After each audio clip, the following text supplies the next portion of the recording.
year, the legend is reborn.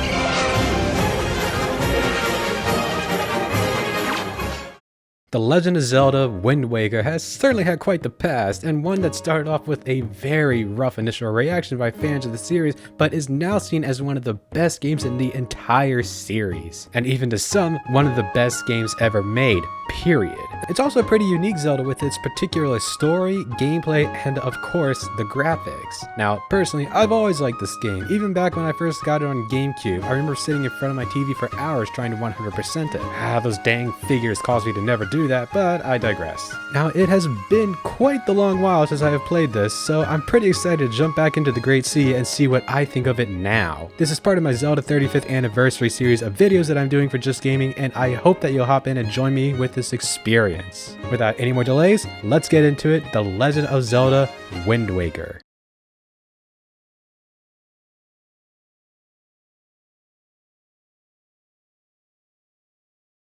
The game was first thought up before Majora's Mask had even finished development, with Aonuma returning as director and Miyamoto and Tezuka returning as producers. Now, something somewhat unfortunate happened to the game that no one could have foreseen. Basically, a tech demo for the new Zelda was shown off at the 2000 Space World Exposition. These featured realistic models and actions that got gamers very excited for the future of the series, but here's the thing, Aonuma actually hated the demo and felt like it was just a copy of the past Zelda games. So they ended up experimenting with different types of art styles until the designer, Yoshiki Horihana, I probably butchered that, I apologize, drew up a cartoony version of Link, and everyone, including Aonuma, loved it, and from there the art style stuck. This highly cartoony / cel-shaded art style would soon become the game's biggest initial controversy, and later on, one of its biggest strengths. They began brainstorming ideas and eventually came up with the Great Sea, and sailing and development honestly just went pretty smoothly from there, no real hiccups or anything. They then showed the game off at the 2001 Space World event, where the response was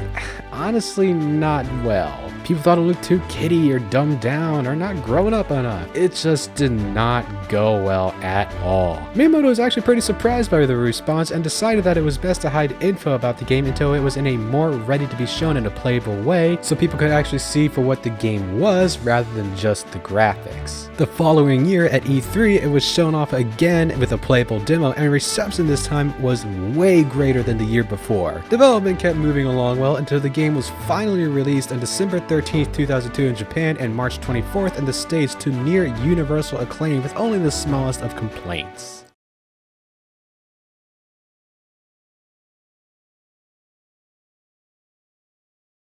Brief story overview first. Your sister wakes you up one day and reminds you that it's your birthday. Hooray! You go to your grandma and she gives you the iconic Link clothing. You then see a giant bird with a girl in its beak, and a pirate ship actually shoots it out of the sky and it drops the girl. We save her, but then the giant bird steals your sister instead and you are unable to help. So you go get a sword and a shield and head out with the pirates to go find your sister. And that's actually as far as I'm gonna go. And I'd like the setup here really. You have something personal at stake, so it's not just some big old magical thingamajig telling you that you're the chosen one. So to me, you get a little bit of extra kick of motivation. Anyways, let's go ahead and get to the actual gameplay. Let's go ahead and get my complaints for the game out of the way right now.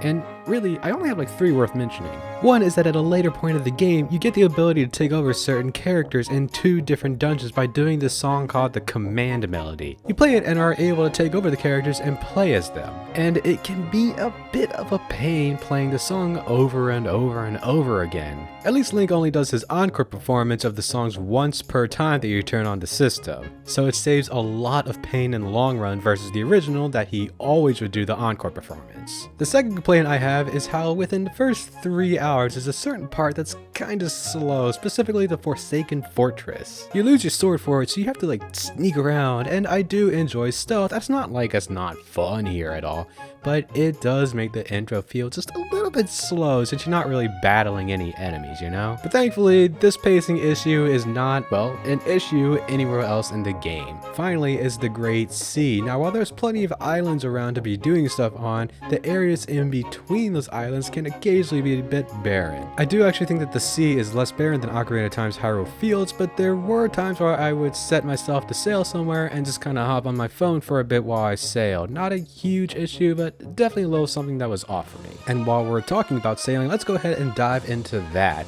Sailing is the main means of travel in this game. You have your trusty boat, the King of Red Lions, and sailing is pretty simple. Just set the wind in the direction that you want to go in with the Wind Waker and you are off. Now there is the optional item that's new in the HD version that lets you not need to have to use the Wind Waker and is very recommended that you get that. You can find it at the auction house on Windfall Island at night. What you can actually do during sailing are a few different things. You can shoot bombs via your cannon at enemies, the cannons at platforms, etc. Actually, real quick, speaking of the platforms, you can just place the bombs on top where the cannons are and it's just way easier to destroy them this way. Just saying. Anyways, back to sailing. You can also use your crane to get treasures that's at the bottom of the sea. You know that there's treasure there by just looking for these rings of light. Just sail up to that location, drop your hook, and bam, new treasure. Now there are something called special treasures, or at least that's what I call them. There's one per square and they are super special. Now you need these special treasure maps to get them to show up, and you can get those maps from different variety of things like mini games, chess, helping other people, etc. And the way that you'll know that it's a special treasure is how the rings of light will also have a light beacon of sorts going up to the sky. These are always worth getting because they can hold high amounts of rubies or even a heart piece. So be sure to be looking out for those. And speaking of charts, there are several in the game. Let's talk about a few. You got the platform chart, the incredible chart, the Beatles chart, ghost ship chart, etc. There are just many charts. These will show the locations of a few different things on the map. These, especially the incredible chart, are very useful for having, so it is absolutely worth getting as many of these as you possibly can. Also, there's something called big octos that you can be sucked into, so to speak, and you must defeat them before they do something to you, and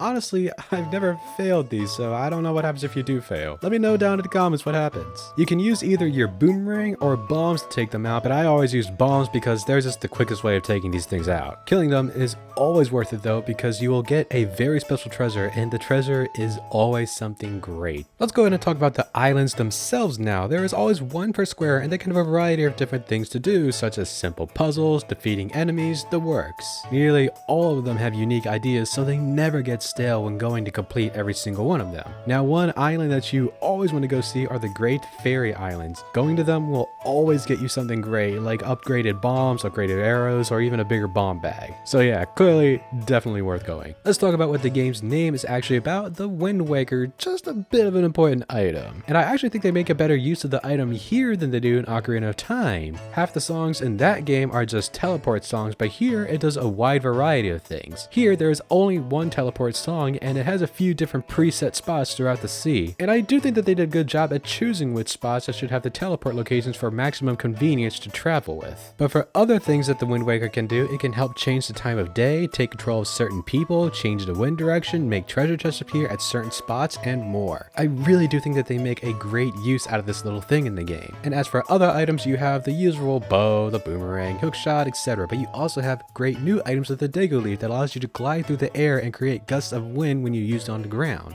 You also get the grappling hook, which just feels great to just swing around on special grappling spots throughout the game. It also feels great to aim with this thing and the other items thanks to the gyro aiming that the HD edition has. Finally, you can't have a Wind Waker video without at least talking about the graphics a teensy tiny bit, and man, do they look amazing. To be honest, the graphics from the GameCube still look great today, but oh man, the HD remaster just makes everything look so dang good. The art style still holds up so dang well nearly 20 years after the game came out, and oh my god, it's been almost 20 years. I feel so old and I'm wasting away. Anyways, the HD remaster adds a lot of I'm not sure what to call it, but it looks super bright, but not in a bad way. It really helps stuff pop out, and I don't know, it just looks so dang good to me. And I really doubt that the art style will age even at all in another 20 years from now. Finally, one common complaint that people actually have is way less of an issue here than it is in the original version, being the Triforce hunt. Heck, even Aonuma himself has given an apology for the hunt in the past. Basically, you have to go around to different areas of the map, get these Triforce charts, pay Tingle way too much money for him to decipher them,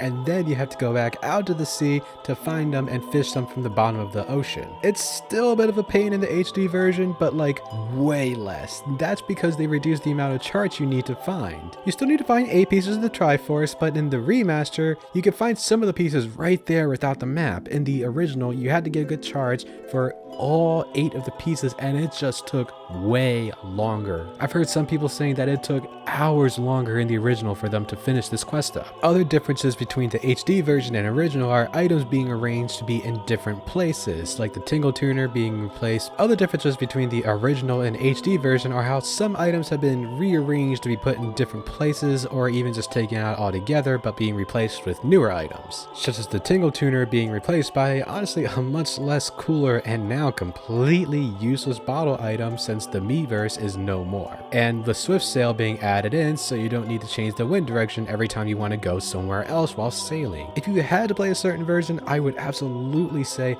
go with the HD remaster. There are so many quality of life changes and updates that they have made to this version to make a great game into an even greater, much more streamlined version of that game. But hey, the original is still great too.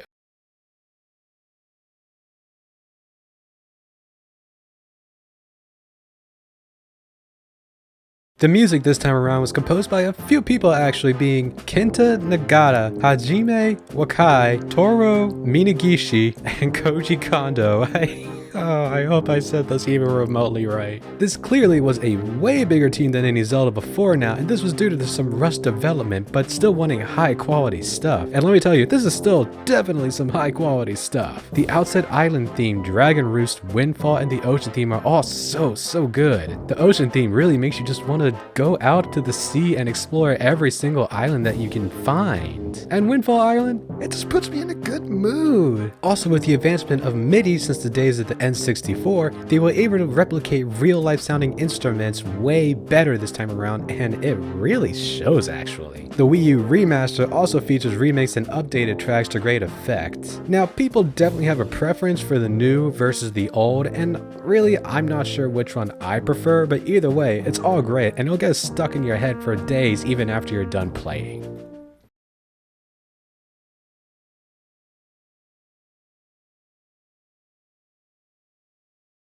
This game really is something special. The sense of wonder and adventure you get while playing is nothing like any other Zelda game up to this point. This is the biggest that a Zelda game has ever felt, and to a mostly successful degree. Yeah, some stuff is a bit boring, like how the Triforce stuff works in the original game, but hey, they fixed that stuff up in the remaster, so who cares? If it isn't obvious enough, if you want to get into this game for the first time, you gotta go with the remaster. It's gorgeous and has gameplay tweaks that makes a great game into an even greater game. Either version though, you're gonna have a good time. This one might just make it into my top 5 Zeldas of all time, and if I ever do a top 5 Zelda game video, I'll get back to you on that. But if it isn't obvious enough, this is a must play for anyone interested in the series. It's honestly a good entry point for the series as well, and you will not regret it. And that's it for me, everyone. Self-plug time. I streamed this game on my Twitch, Vincent__R, and me and my chat had a great time and would love to see you around for more Zelda fun. Now, if you like this video, please give it a like, it helps us out a lot, and let us know what you thought about the Wind Waker. Does its art style still put you off, or does it hold up? Let us know. And subscribe to Just Gaming for my next video in the Zelda series and other great content of these other people on here. Thanks for watching, see you later, and bye-bye.